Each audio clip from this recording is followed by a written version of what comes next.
এই ছেলে শুনো শুনো, বলো বলো, এই দুনিয়াতে এমন কোন জায়গা আছে যে জায়গায় 6 ওয়াক্ত নামাজ হয়? জানে না। শুনো শুনো, বলো বলো, দুনিয়াতে এমন কোন জায়গা আছে যে জায়গায় 6 ওয়াক্ত নামাজ হয়? 6 ওয়াক্ত নামাজ দত পাগল। জানে না।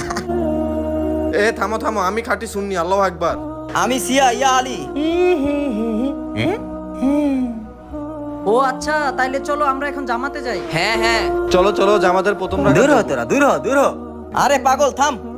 এ বলো বলো, দুনিয়াতে এমন কোন জায়গা আছে যে জায়গায় 6 ওয়াক্ত নামাজ হয়? আরে পাগল, নামাজ লয়ে মজা শুরু করছে। 5 ওয়াক্তের জায়গা 6 ওয়াক্ত বানাই লিছে। ওরে মার। আরে ধর ধর ধর ধর ধর, ভালো করে ধর। ক কোন জায়গা 6 ওয়াক্ত নামাজে ক। ক নাইলে দিলাম বাড়ি ক। ফিলিস্তিন। আমরা সবাই ফিলিস্তিনবাসীদের জন্য আল্লাহর নিকট দোয়া করব ইনশাআল্লাহ।